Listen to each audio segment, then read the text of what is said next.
First of all, to everyone who's joining us from actually all over the world right now, we're super excited to host you. This is the first virtual session of our content series for Conscious Collective.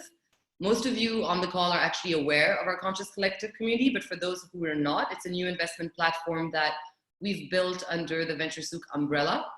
And its ethos is really to bring together and empower a collective of mission-driven investors. Investors who are really focused on supporting entrepreneurs who are harnessing the power of technology to optimize societal, environmental, and financial good. And we're going to be talking about that today specifically. Now, a key component of the Conscious Collective platform that we're building is knowledge transfer. And that's why all of us are here today. So I'm super, super thrilled to be joined today by, honestly, two beautiful souls for this inaugural session. We have Mona Hamdy. Mona and I came across each other, our paths came across last year, and she's just an inspiring wealth of knowledge and just a beautiful human being. She's a PhD candidate and teaching fellow in applied ethics at Harvard. She also holds active board memberships that focus on technology, education, and culture. And these include Global Blockchain Business Council, the X Prize AI for Good, the Bretton Woods Committee, the World Bank SDG 1 Special Counsel, amongst a lot of others. She's a superwoman. And of course, we have with us Deepak Chopra, who needs really no introduction. Many of you, I think, have read his books or seen him speak. He is a pioneer in integrative medicine and personal transformation. And he's also the founder of the Chopra Foundation, which is dedicated to improving health and well-being and nurturing spiritual knowledge, which honestly is kind of what we need these days. So thank you again for joining us. Really what we hope that you all will come out with out of this session is really questions that you all can reflect on, and really for this to act as a catalyst for meaningful discussions that you can have with your families, your friends, and your peers. So we're gonna get started. Right before we start though, I am gonna ask people to turn off their videos because people are logging in from different locations. Some might be a bit sensitive to that. And I will also ask you to mute yourselves for now. Don't worry, this is still meant to be a conversation. For those of you who've been to our VentureSouq events, you know that we invite everyone to chime in. In this instance, we invite you to chime in using your fingers by writing in the box on the bottom left that you will see. You also have a function where you can raise your hand. There's 3 little dots next to your name on the right. You can press on that, you can raise your hand. It's kind of like school. And then more importantly, write in your questions, and I'll keep an eye out on that box and make sure that we address most of them. So let's start. Ladies first, Mona, I'm gonna start with you. You have actually chosen to be stuck in the UAE. And I have a sense that it's partially because I know that you've been exposed to the data, the tools, the research that's being used by pathologists and physicians and epidemiologists here across the Gulf. Would love to hear your take on what you think the response level is here and how you're coping. So, yeah, I wouldn't necessarily say that I'm stuck. I don't think that anyone is stuck in any place. I think that one thing that we have to keep in mind, as I'm sure Dr. Chopra will remind us, is that this is the natural order of things. This is how viruses pass through communities.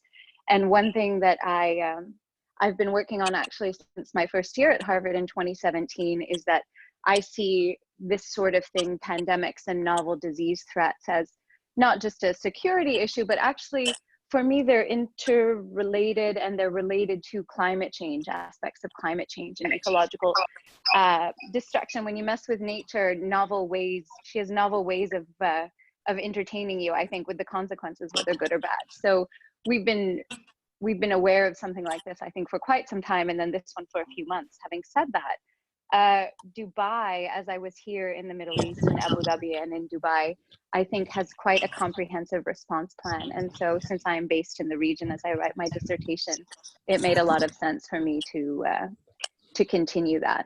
That was sort of part of our family plan. So yeah. Awesome, thank you. For those who just joined us, if you don't mind putting yourselves on mute, please, because we're hearing some background noise. Deepak, over to you. I know you've acted as a sounding board, especially over the recent weeks. I've seen you on the media quite actively. Would love to hear about how you're coping with the current situation where you are. Well, we are all coping nationally to the best of our capacity. I think right now the main thing to address is how can we mitigate the global impact on all levels, well-being, physical well-being, social well-being, community well-being, financial well-being, and spiritual well-being. And I think this is a moment, since your organization, or this organization, our organization is called the Conscious Collective, it's important to recognize that what do we mean exactly by consciousness? And right now, as you know, in the world, there are two competing philosophies about the nature of reality. Is it fundamentally physical, or is it fundamentally consciousness, or is it both? So we can look at these different elements of experience, but it's important that we're all on the same page. What is consciousness? And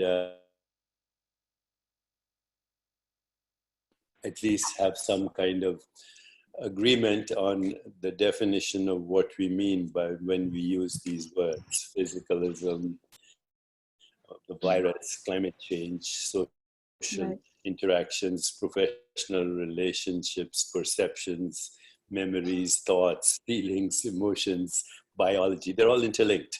So I don't think at this moment it would be prudent for anyone to point fingers as to the origins of this pandemic. Mona said climate change, and that's a good point, because climate change also, like the pandemic, is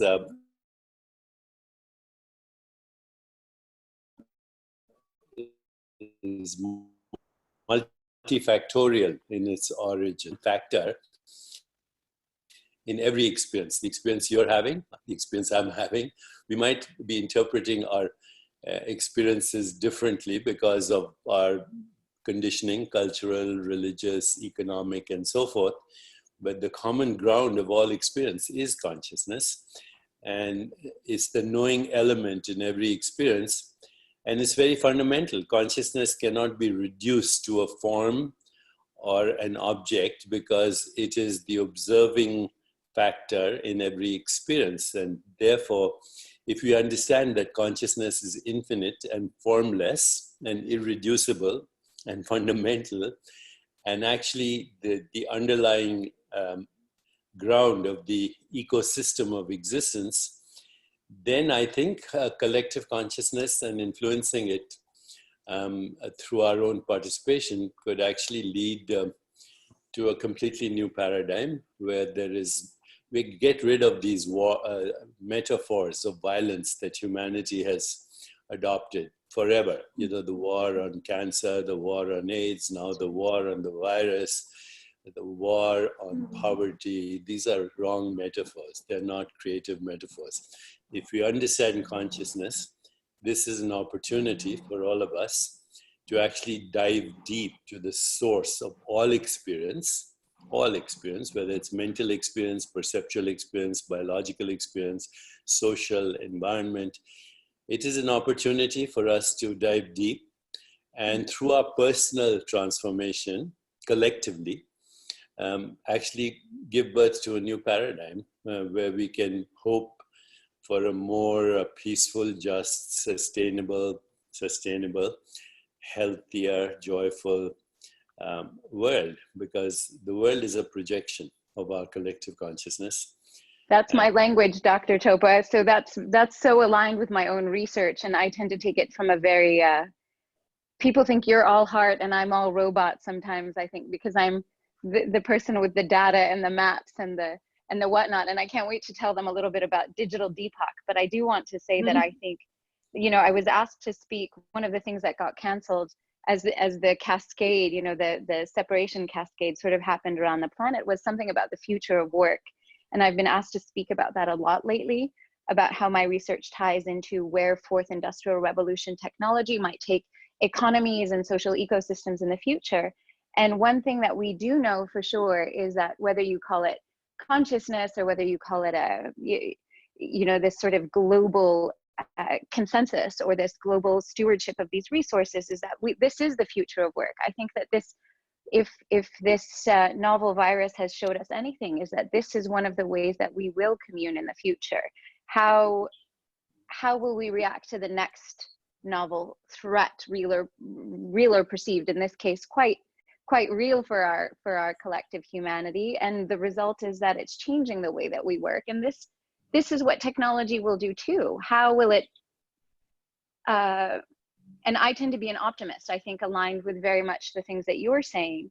The data reflect that this technology, that just a few years ago we were talking about how it was tearing us apart and separating us, and it does do that. It does cause us to be quite or it can give us maybe incentive to be quite alienating. What we're finding now, as I'm sure all of you are doing, and we're doing even in this moment, is communing. Technology is forcing us maybe apart, but it is bringing us together too. And my research is focused in that direction, and it's aligning very much with what you're saying in a data-driven way. This is the future of work. What you are feeling when you're calling it isolation or self-distancing or quarantine or containment, there will be artifacts of this in the way that we will aggregate and share data and share experience and share labor and exchange goods and services in the future.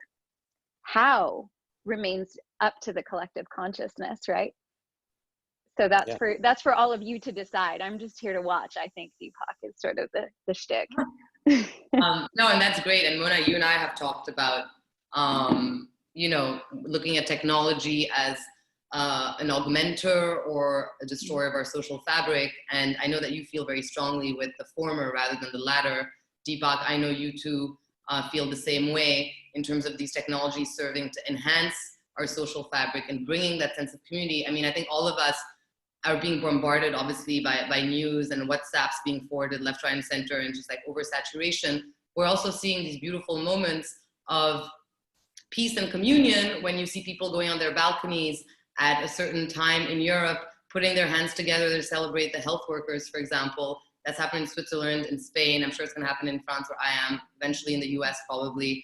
And even, you know, I'm part of this Facebook group, for the community I live in here in Dubai. And even there, like, people are posting on there saying if anyone is self-isolating and needs someone to pick up groceries and needs any help with the kids, like, let me know, etc. And I mean, I find it a bit sad, actually, that we've gotten to this point for something like this to happen. But I guess maybe this is kind of what we needed, a little kick in the butt by the universe. It might be a little bit of an evolution too, right? I mean, this is the very interesting thing about pandemics and epidemiology. And again, you know, Dr. Chopra can speak to that, but this is one thing that happens if an immune system evolves, and we are evolving as a species, and we evolve in light of the technology. There are a lot of dystopian narratives out there, and the statistics are, we are a species of sometimes short vision and shorter memory, but I think that you have to hold out a vestige of hope that this will, if it's doing one thing, it's reminding us how interconnected we are, and we're using the technology to enforce those very human things. And by very human, we often mean actually even mammalian or simian. We mean things that are actually anciently human and pre-human, things about fairness and community and the way that we bond. And those are things that we're going, in my mind, to take with us, even as technology offsets some of the labor. We see a lot of talk, you know, I've recognized a few of the names of the people who are joining us today, and I've seen you in conferences, and you've come to Cambridge. Some of you have been to my lab at Harvard, and some of the work is automated, some is datafied, some is digitalized. And one of the things that I think technology will do is it offsets that, is it will help us enhance our own humanity. I think if we choose to so do it, it can make us more human. And I think these are beautiful examples of that, and we're seeing them globally in real time. Deepak, do you have anything to share on that front as well? I mean, we're talking about a lot of different things here, obviously, social distancing, someone just put in a question now about the future of work. But we're also talking about the future of education. A lot of people here who've joined us today, I know, have kids. Some of them are stuck at home with their kids, good or bad. But, you know, we are seeing the shift also to a kind of virtual education. There's also the future of wellness. I know for myself, for example, I've had a lot of meditation apps that have been lying on my phone that I haven't used in a while. And, you know, now I'm finding myself at home with my lovely cat, introspecting more and using some of these apps a lot more actively. Do you have anything that you'd like to share with us on that front, Deepak, the future of wellness maybe? Yeah, well, the word interconnected was used by Mona just now, but at the most fundamental level, it's even beyond that. We are inseparable, not just interconnected. Right now, we are interconnected through the internet, which is our global brain, but it's also an expression of our global mind at the moment. So the mind has no location in space or time, ultimately. You say, where is the mind? The mind is relational in that it only gets activated as a result of relationship and story. And it's also embodied. It's right now this conversation is creating activity in our collective brains, which is influencing our collective biology. So if the mind is embodied and relational, so is the body, so is the brain, so is the immune system, so is the endocrine system. All our immune, endocrine, brain activity and our mental activity is right now part of a web of neurons at this moment through the internet. So this is showing us where we are actually going. If we go to the source of all this, then there's no separation in space-time.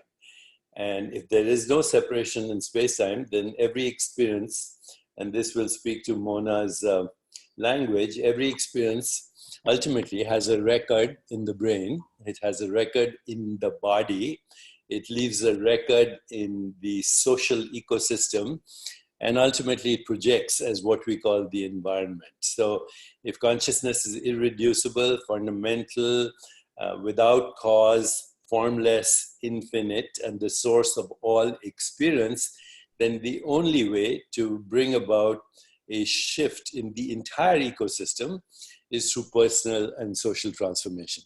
So right now I'm focusing on five things actually. One is how to optimize well-being of the body and make it measurable. How to optimize well-being of the mind and make it measurable.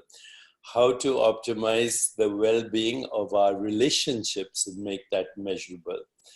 How to optimize our vision and purpose and meaning collectively and make that measurable. And ultimately, how to all transcend these polarities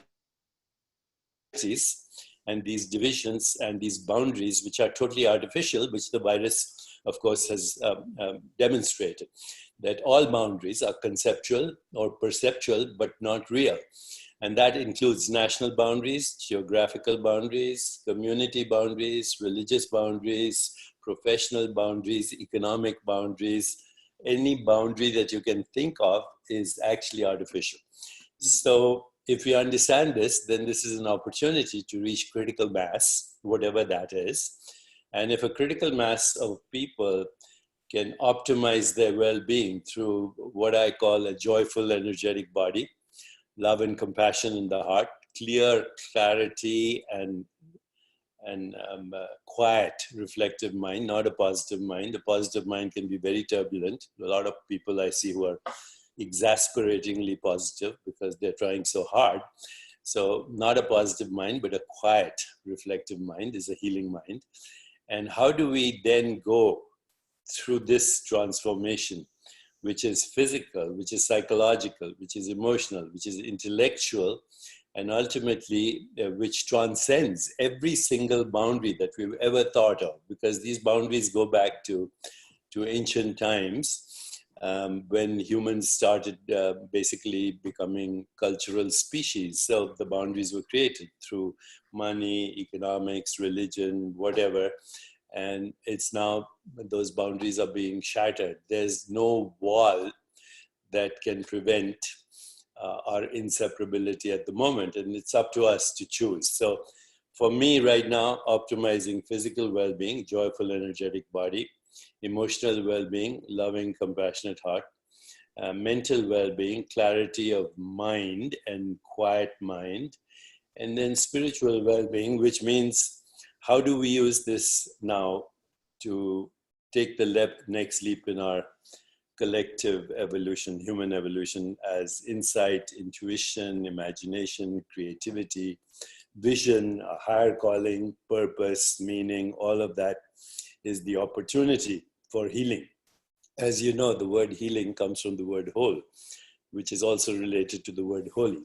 So healing is the return of the memory of wholeness, who we really are at the most fundamental level beyond our superficial differences. Now, because we're talking of technology and metrics, one of the things, and I'll engage with you later, Mona, on this, and with anyone who's interested in this, is actually after this call, I'm getting on another call with some technology people in this space. That includes companies like Verizon and the Artificial Intelligence Foundation and Deep Learning Systems, to actually make this very practical. Can we create algorithms right now? For example, I see everybody's faces here.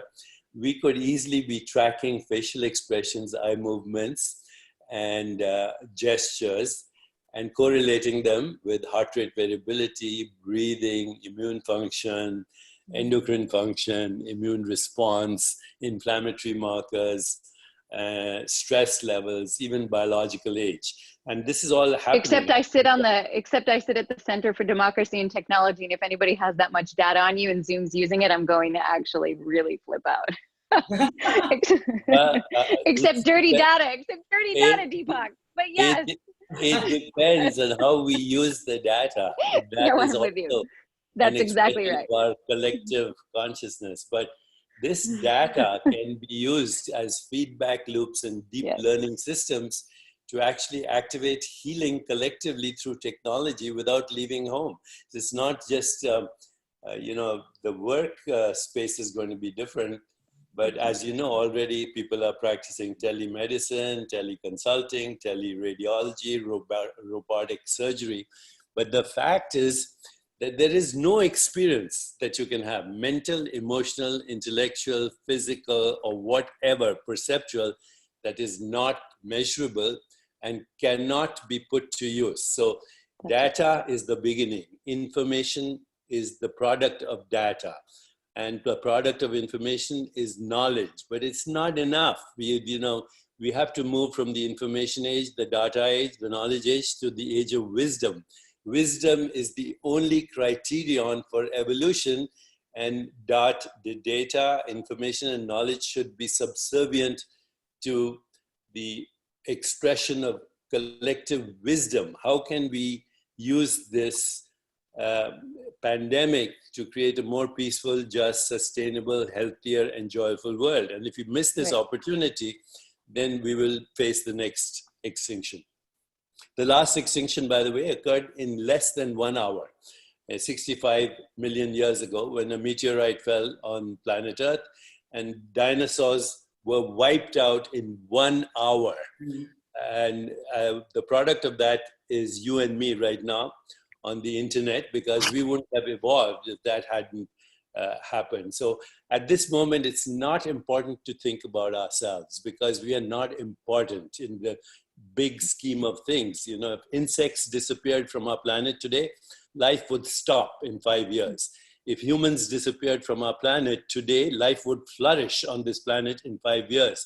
So we have to get out of, every time people worry or become anxious, ask them only one question: who are they thinking about at this moment? And it's about themselves. And the fastest way to get rid of this anxiety is not stop thinking about ourselves. Think about the sanctity of existence.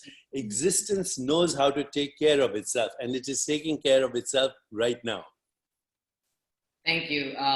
Totally found myself nodding throughout that because I wholly agree with you. And Mona, you and I were talking about this morning when we were talking about kind of messing the ecosystem and kind of the interconnectivity between it all. Do you want to maybe share with everyone kind of what you and I discussed this morning as well around that?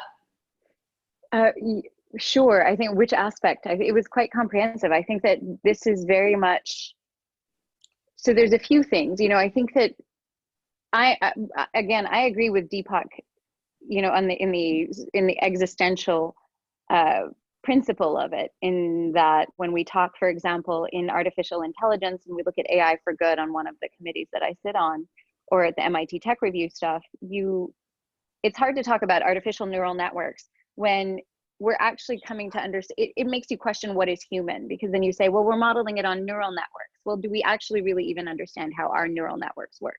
So if you're building an and, do you really even understand how one neuron in your own brain can work, right?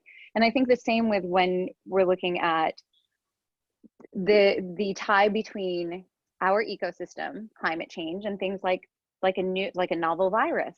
For me, though, you know, it's hard for me to remember that we are all sort of interconnected and global. And by the way, I'm like a big Star Trek fan. I can't wait for the Vulcans to come and remind us that we're all human, and these constructs are erroneous and silly because we'll be looking at different species. But it's hard to feel that there are no boundaries when there's like a trade market cap in New York that's going off every 3 minutes, right? Some boundaries seem very finite and very, very real and very hard in the construct. Same with, you know, some of the other things that we map in some of the labs that we work with. Famine, for example, global famine, the dengue outbreak, like all of these real things that are tied, in my mind, ultimately to how we are interacting with one another and to our climate. So what I hope to do with my research is show a way that technology can help create those phases, and the way that I like to think of them are in terms of digitalization, datification, and assimilation, or what you would call wisdom. So how do you integrate them within your capacity, or within your business models, within your workflows, that kind of thing? How do you take that digital data and turn it into a digital identity, a digital commodity, distill wisdom from it, gather your data, and then integrate those teachings into your existing frameworks? Yeah, it's connected. The environment is connected to humans and to the well-being of humans. The more that we can invest in things that take sustainable practices as part of their business models, the more that venture capital can create incentives for startups that are looking at innovative ways to address some of the SDGs, which I think happens a lot, the more that we can create economic incentives for venture capitalists and for small, medium enterprises to engage in these practices that right now we call sustainable, but will one day be taken for granted, because as you see, we are all interconnected, and so is our climate. It's the most finite of all collective resources. So yeah. Right? Yeah, no, that's great. We just got another, I mean, guys, I'm watching your questions just so you know. So I think I haven't asked them kind of verbatim because that Mona and Deepak are addressing them as we go. One question that Alessandra just asked for Deepak specifically is, Deepak, could you paint a picture of, I mean, I'm sure you can read it, it's on the bottom right, but I'll read it out anyway. Deepak, could you please paint a picture of the various areas in the concrete vehicles and companies within our society that you see as necessary to usher us over the next 10 plus years into this new paradigm?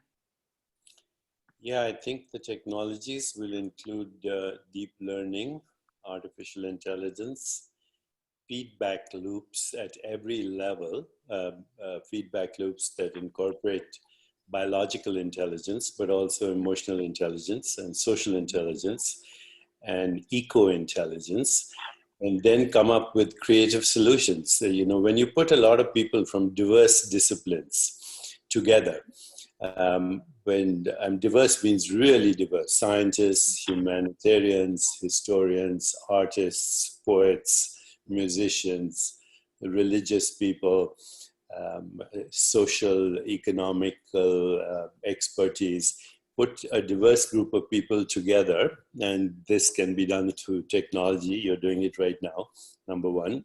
Have a shared vision together, have some kind of emotional and spiritual bonding, have total transparency and open feedback loops, then according to social scientists, emergence happens and you don't even know what that is going to be. I've used this phenomenon of emergence to solve sometimes intractable problems for patients. You know, you can have two patients who have the same illness, they get the same treatment, the same physician, but they have completely different outcomes. Okay. What is happening in these cases? So when we use this kind of collective intelligence, in the example I'm giving you right now, you have a patient with a chronic intractable disease that has escaped possibly every intervention. I usually get a group of doctors who are from different disciplines, not necessarily a cancer specialist just because the patient has cancer, but a psychiatrist, a psychologist, a person who understands how music influences biology, etc. And we sit together, we envision the best outcome for that particular patient, and we all have our own areas of expertise. And suddenly, you know, absolutely doing nothing but sharing ideas and incubating with the ideas and actually surrendering to the wisdom of uncertainty leads to emergence and creativity. And I think this is the time right now to harness our collective. We already agree that intelligence is collective, that consciousness is inseparable, that our emotional well-being is inseparable. The whole world is also facing a pandemic of panic right now, which is leading to irrational behavior. So once we understand the inseparability of our existence, and we have shared vision and collective intelligence and collective intention and collective creativity, I think we'll see the emergence of something that we can't even predict at the moment. And that's good, because if you were able to predict it, then there would be no creativity.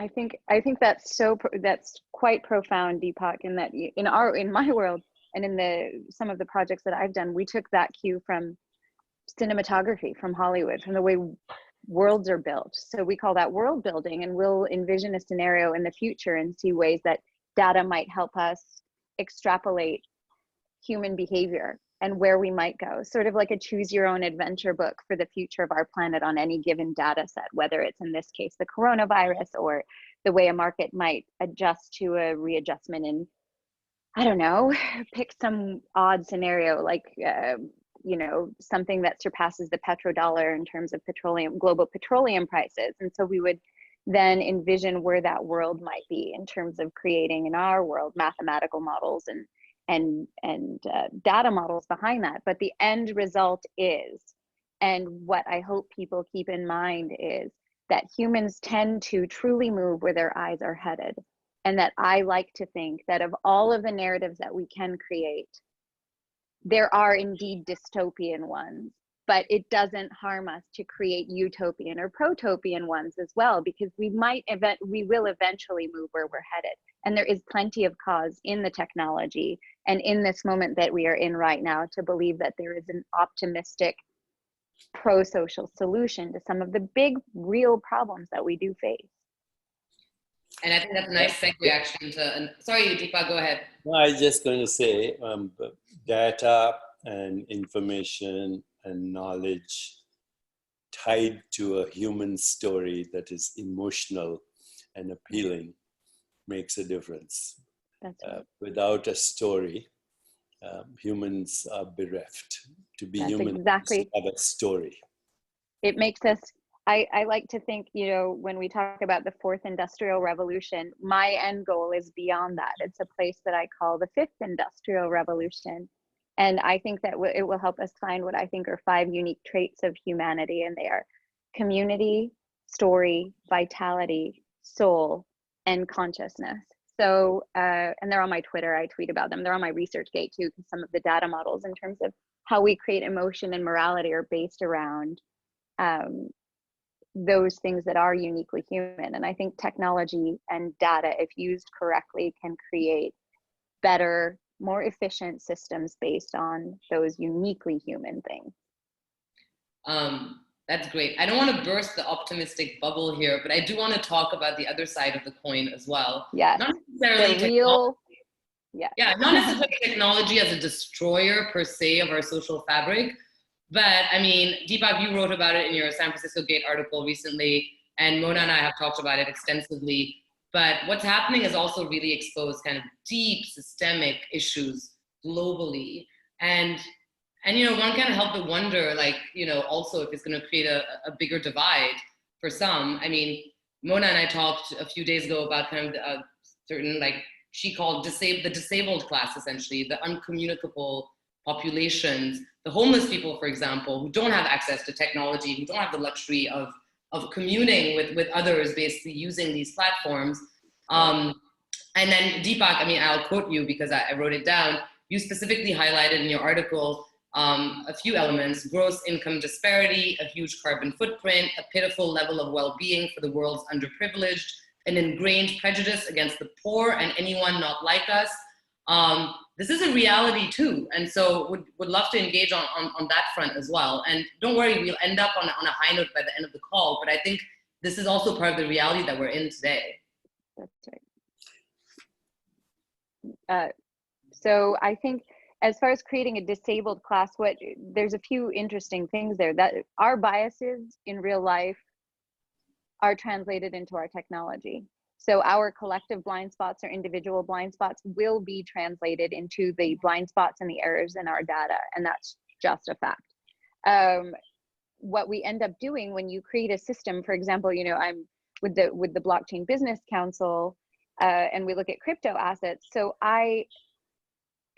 if you have cash, you have a certain amount of freedom. Fiat currency, the physical currency itself, gives you anonymity, which we talk about all the time when it comes into the digital self, and it gives you a sense of freedom, right? So you can give someone a $5 bill, for example, and they can go into a store. What happens when that store is cashless, or when it's based on social credit and facial recognition, and you don't live in that system? So I think that you automatically create a subset of people who were engaged in a community who now are not, because of their inability to access technology. So there's that. There's also another thing that's concerning, and we can look at biomimicry as we do in the lab as sort of an evolutionary principle for how they come up, is truth, is being able to discern in an age of inundation of technology, how you parse your data is what is true and reliable and what is not. I think we've seen that to great effect with deep fakes and the proliferation of some of the things that your children might be seeing, you know, created by algorithms on the internet or on YouTube videos or whatnot. And then you will also see it with the coronavirus. Who do you trust and who do you not?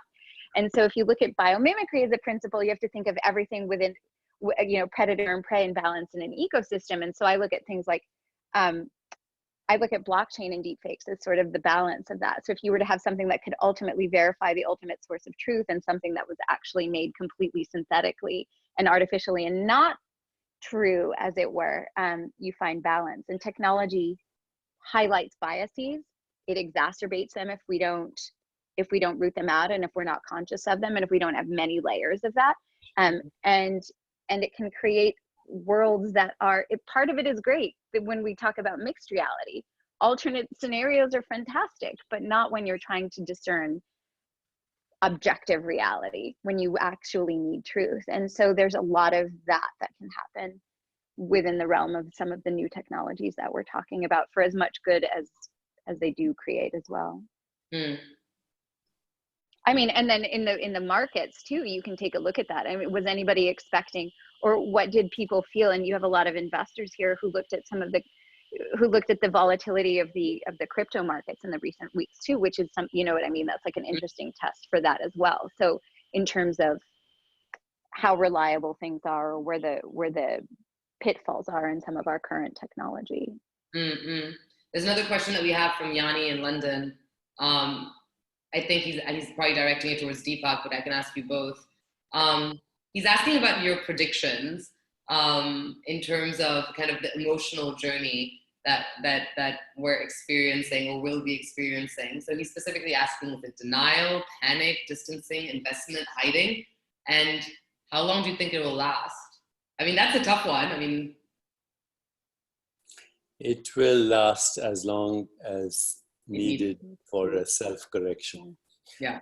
And I can't tell you how long it lasts. And I also, I personally think at this moment, all we can do is ask ourselves what our true identity is, what do we want out of this situation, what is meaning and purpose for us individually, and how can we collectively create a better ecosystem of existence. And there will be a price to pay for it. And at the same time, there will be people who will come up with amazingly creative ways to create a new civilization, because that's what we're actually going through right now. It's the meltdown before the next transition or the next leap in our evolution. And technology is part of that, by the way, because it's part of our evolution. You cannot stop technology. Mona did say a little earlier that, it reflects our biases, and that's totally true. So technology, divine and diabolical, is the expression of our collective consciousness, and it's up to us how we use it, but we can't stop it. That's it. Sorry, someone wrote something very long. Oh, Magnus. All right. I'm gonna read it out. Magnus is asking a question for Deepak. Sorry again. The current corona situation has awoken a deep desire to be of service to the world and our communities. On the journey towards a healthy planet, and knowing that we have a collective consciousness and hence a healthy planet equals collective health, and the notion of separation is an illusion, what is the best way that we can serve our communities on this journey? How do we practically get started?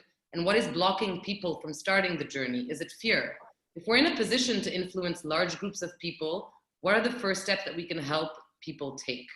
And just so you know, Magnus is the co-founder of Careem, which was our local Uber, if you will, that just got acquired by Uber last year. And so obviously he's asking this from his perspective because he's kind of one of our wonder men in the region.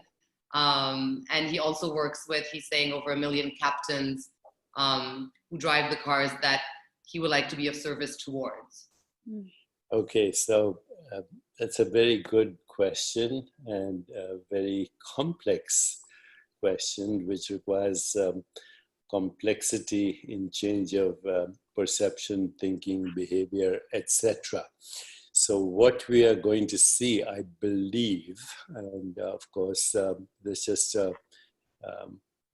what I should say, it's an intuition more than anything else, is that we will be able to, on a practical level, since that was the question that Magnus asked, we'll be able to create communities globally that will connect with each other.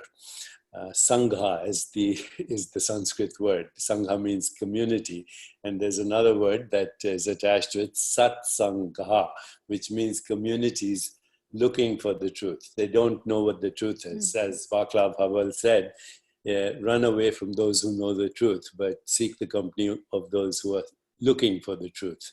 And so we will be creating these sanghas both online and ultimately offline as social distancing becomes less necessary. I mean, social distancing doesn't mean isolation or separation. It just means physical social distancing at the moment to spread the loss, to prevent the propagation of the virus. But we will be creating global communities for well-being that involve both online and offline communication, the ability to offer services globally, no matter where you are. You could be in Uganda and have a job in Chicago, or vice versa.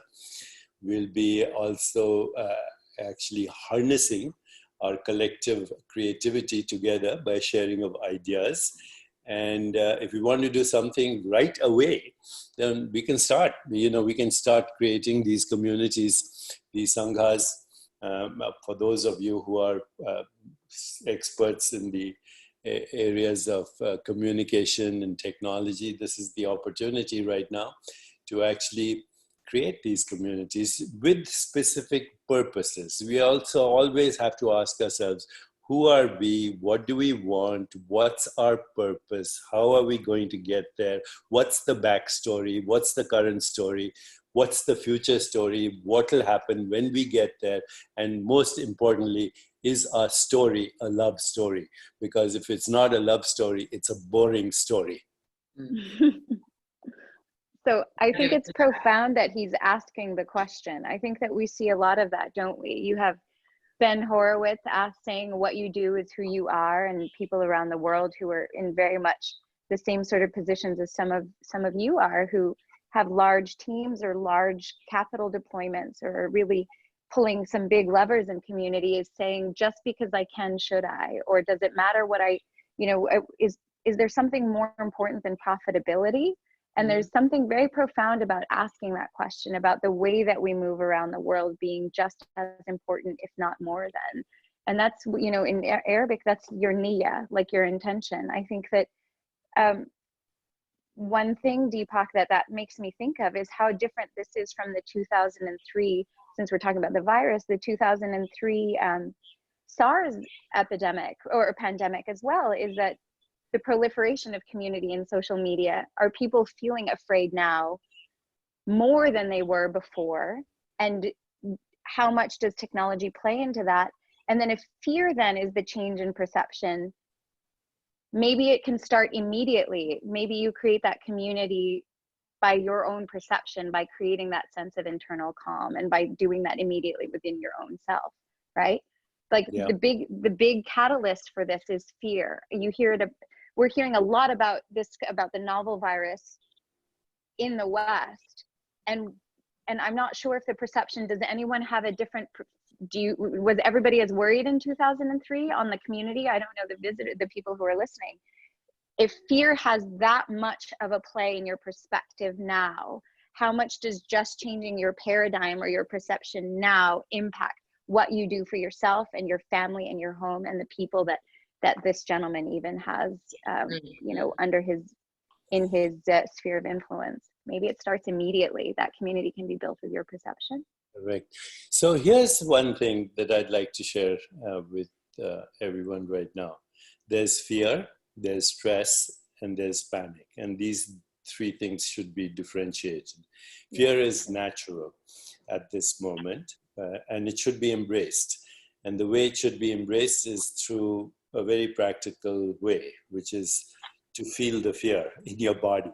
We call our emotions feelings because we feel them as sensations. So sensations, images, feelings, thoughts, perceptions are entangled. And the easiest thing to actually non-judgmentally embrace is the sensation in your body. Now, this is part of ancient wisdom traditions, that when you're feeling fear, you don't run away from it, you embrace it and you feel it and you go through it, and you actually disconnect it from your internal dialogue, the story you're telling yourself. Ignore that and feel the fear. If you don't, then you will experience a buildup of stress. And stress is the buildup of the perception of threat, whether it's physical or perceived or emotional, doesn't matter.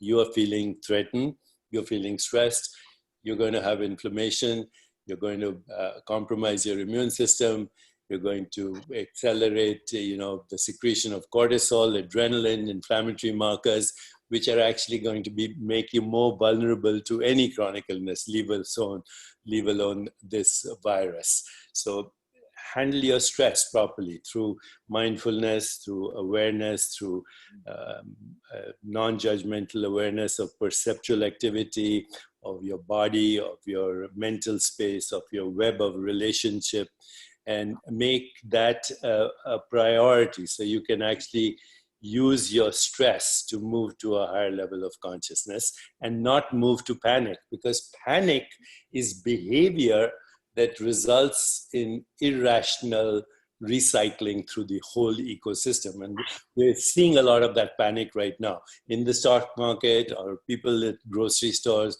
or people waiting in line for toilet paper or whatever. That panic will only perpetuate the dysfunction. So start with 4 things, I would say. Empathy, feel what others are feeling, because we are inseparable. compassion, the desire to alleviate suffering. And then the third step, love in action. Love without action is meaningless, as I said, and action without love is irrelevant. Let's make that the mantra. Let's use technology to actually create that ecosystem and let these different communities start to communicate with each other. There are lots of ideas right now, I'm sure, in the minds of people that are silent. Unfortunately, it's just a few of us speaking right now, and I suggest that in the future, it should be others who speak, because they have many more ideas than some of us who are so attached to our own ideological frameworks.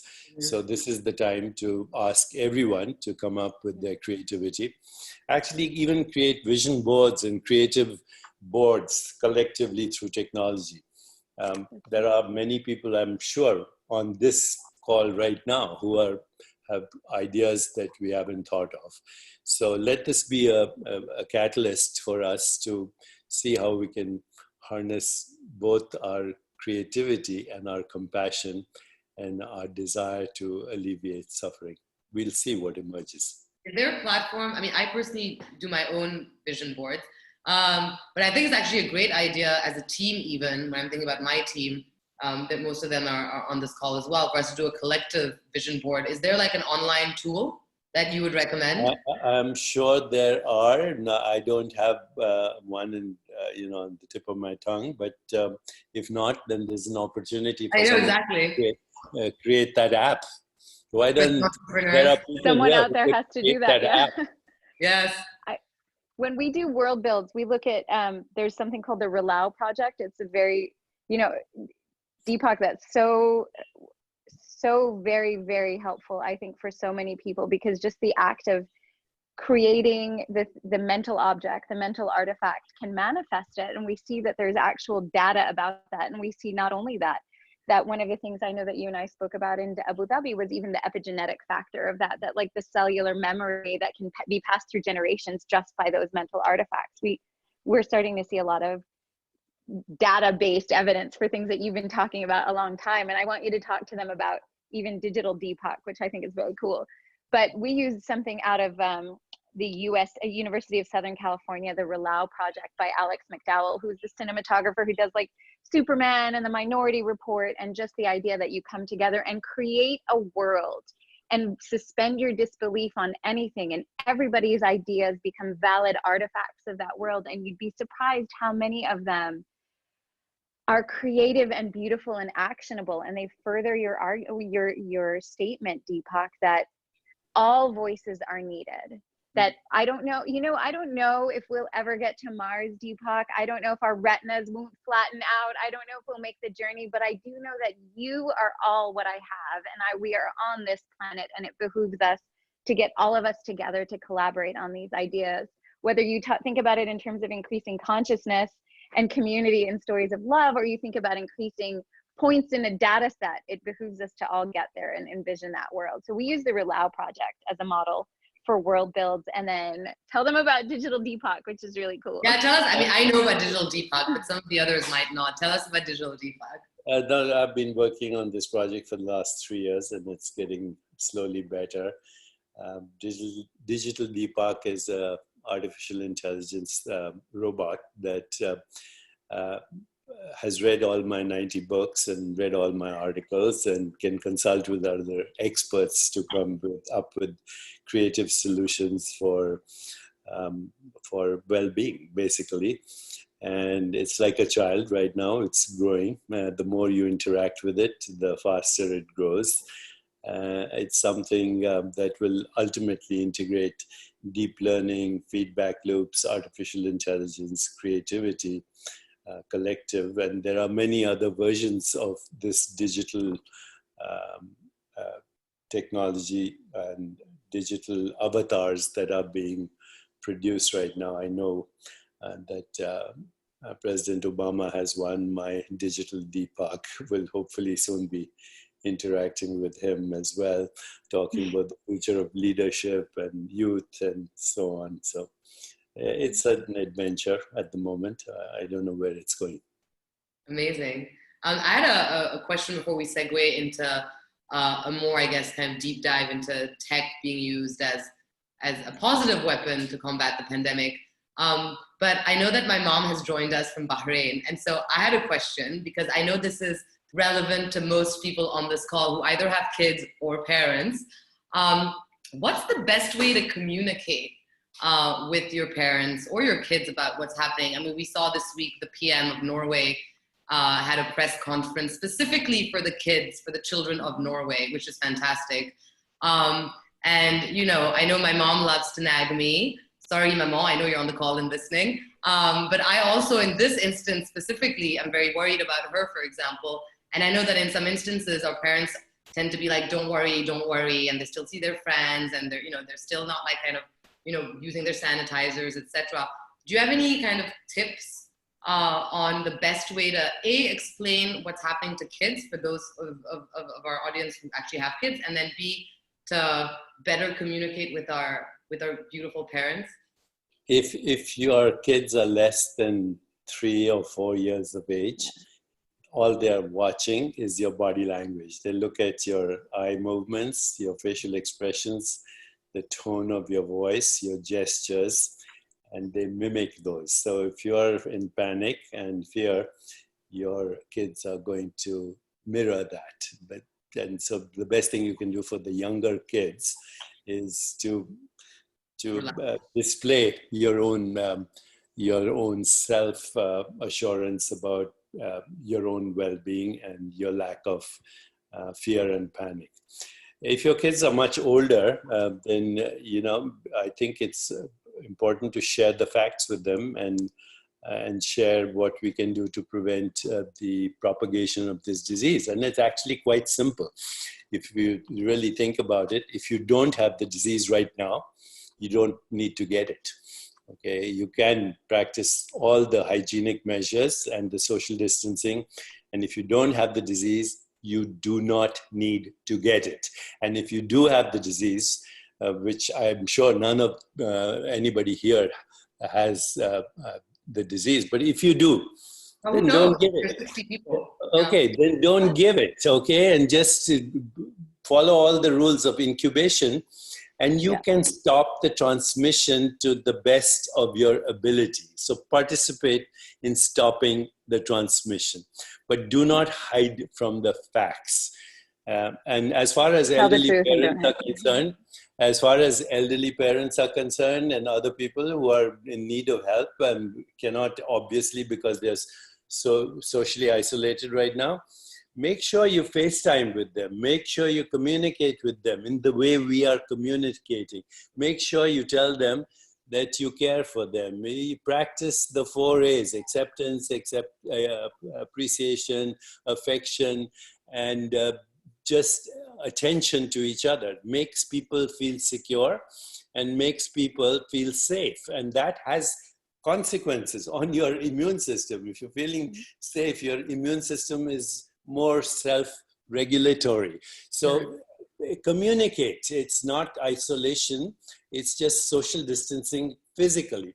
And also make sure that, you know, if there's distress, and this is happening, by the way, in our area, we are communicating with people who are indigent or who don't have the resources through social networks like this, through FaceTime and so on, and making sure if somebody is in distress, we can actually offer help, whether it's monetary help, financial help, food, whatever they need. This can be organized through technology. You know, the Ubers of the world can do this right now. Is say, okay, in my neighborhood, I have to take care of these people, and I'm going to do it because this is our collective duty at this moment. So don't let anyone feel separate or isolated just because we are using this term social distancing. No, I think this is great. All right, I just want to move on to kind of, because I'm mindful of your time as well. Another topic that I kind of wanted to just talk about was, again, harnessing the power of technology as a positive weapon to combat the pandemic and to ultimately, obviously, elevate our collective consciousness. now with all that's happening, we're starting to see startups partner with academics and governments and clinicians and philanthropic organizations to use these emerging technologies to help accelerate initiatives to address the pandemic. And if we think about, obviously, the health tech front specifically, we're seeing technologies such as AI, data science, drones, and robotics being used.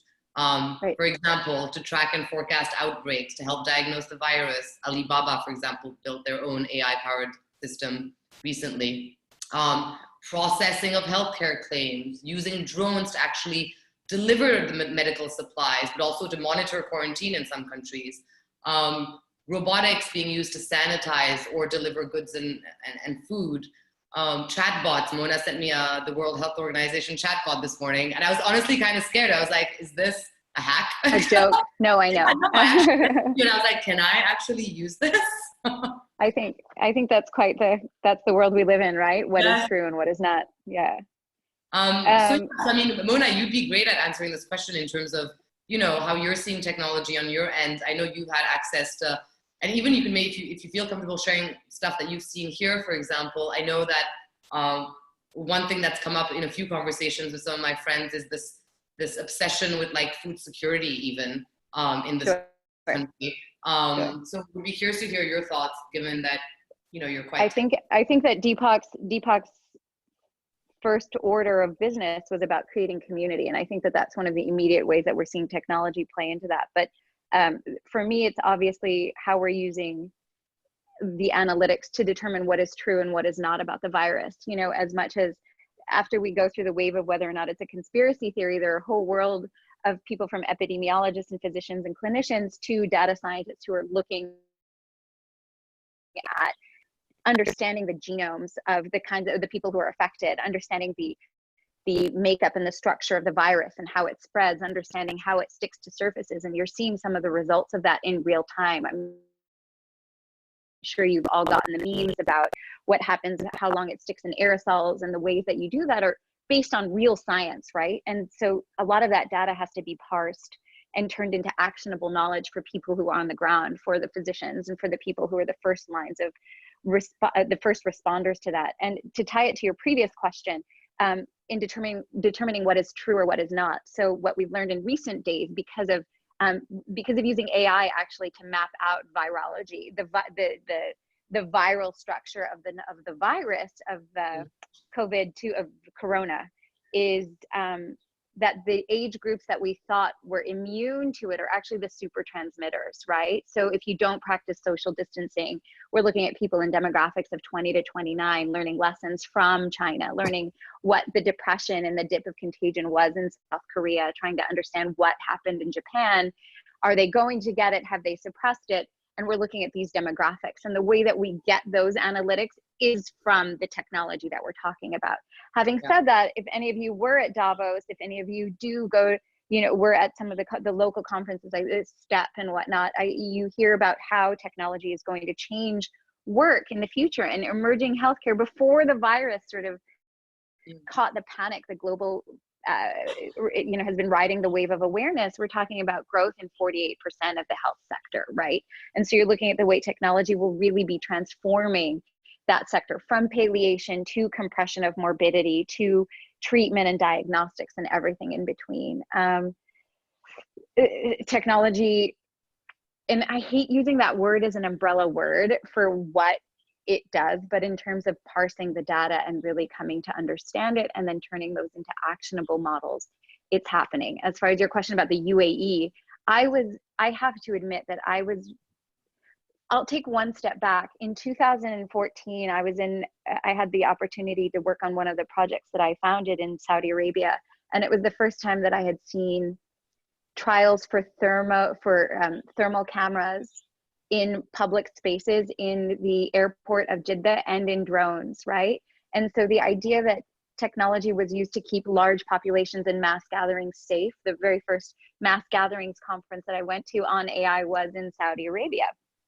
And then recently in the United Arab Emirates, I was just absolutely impressed when we came for the Abu Dhabi conference of the Milken conference and doing some of the health panel workshops at the the disaster preparedness for a pandemic, which was relevant to me as an American living in Boston, when one of the things that like I said, at Harvard in 2008, the sort of defunding of a strategic arm of the government that would handle the pandemic makes me worry, or handle a pandemic at the time, makes me worry for my family and friends, loved ones, and colleagues who are in the United States. And so for me, I'm very mindful as a human and as a mother and as a friend of just how preparation and using the technology can lead to maybe not just flattening that curve, Deepak, but flattening the panic curve too. And I think that that's really where technology, in terms of AI, in terms of some of the data,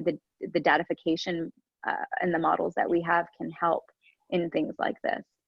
I think Imad, who's actually in Saudi as we speak, because he's a consultant, unless he's either stuck in Saudi or he's back in Dubai, but he's actually kind of asking a question that's somewhat related. He asked it before you, oh, he made it to Dubai. He said, well done, Imad.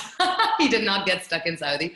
But I think we're fine, wherever you are, everyone, this is, I don't want the idea of being stuck. Like, again, if words matter, to Deepak's point, like, let's be very mindful of the fact that there are people who are stuck in something like this every day, and that it's our job to use our tools to make us all either unstuck or to stick it to us at a rate we can handle. I don't know where that's going, Deepak. You can probably help out with that, but. Yeah, in this case, I think Imad is just very happy he made it back to Dubai. Oh yeah, for sure. Just because Dubai. Yeah, welcome home. Yeah. So his question was, again, I'm reading out, sorry. The problems that we're facing now, be it climate change, desalination, food security, and many others, are exponential problems.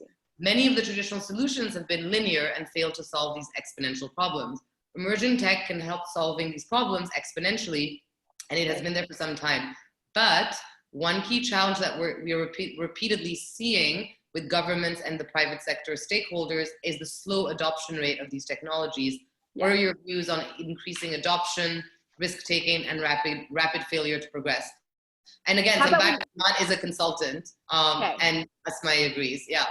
How do we make it economically viable to make some of these technologies more relevant or more useful, right? So it comes down a lot of times is, what we see, we develop a really cool piece of tech. I worked on a permaculture project in Saudi Arabia, and I would argue that sustainable food practices are actually quite ancient, and that our current practices, although they might be economically beneficial for players, or they might feed at one type of food item at mass quantity, ultimately lead to things like environmental degradation and actually food insecurity, which is, to me, a huge, it's one of the things that I work on a World Bank SDG 1, which is Eradication of Global Poverty panel.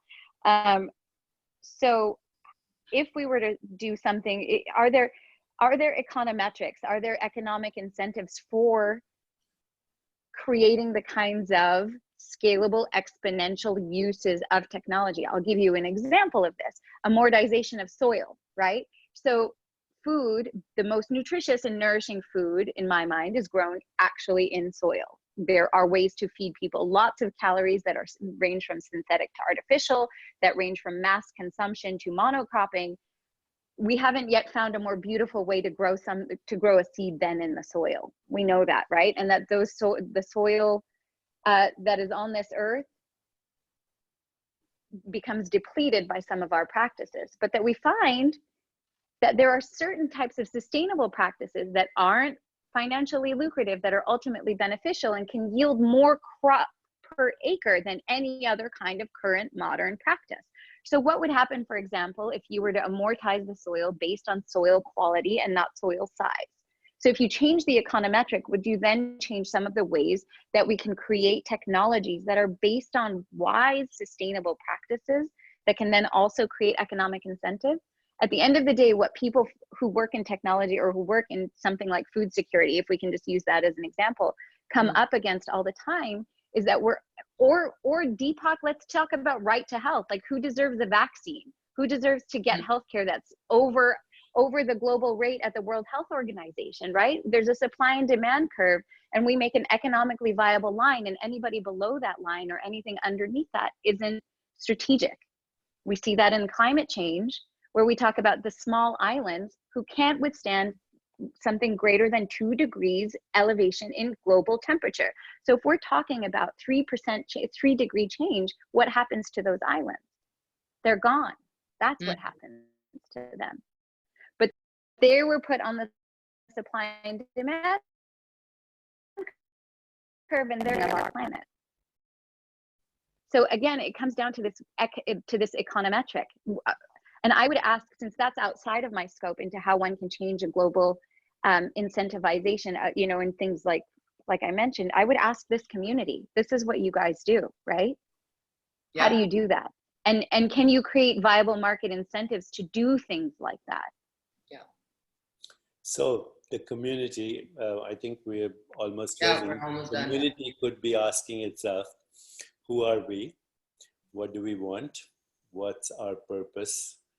What are we grateful for? Start with basics and then move on to what do we need to do next as a community, so that we can move in the direction of what we all want, a more peaceful, just, sustainable, healthier, and joyful world. Start with reflection and then take action. And this community is poised to do it. Thank you so much to both of you. Really, thank you. I mean, that pure gratitude is just like, I don't know if you see it, but it's here. It was a great session, and both Deepak and Mona, thank you both so much. I really want to encourage more of these conversations here in this region amongst our beautiful Conscious Collective community. So I really am very thankful that you both were my 2 first guests. So thank you for being part of our journey here. Send us a link to this conversation so we can share it with others. I will. Thank you so much. Thank you, Deepak. And thank you to everyone from joining from wherever you are. And stay safe. Thank you very much. Thank you. Have a nice day. Bye. Bye. Thank you. Thank you.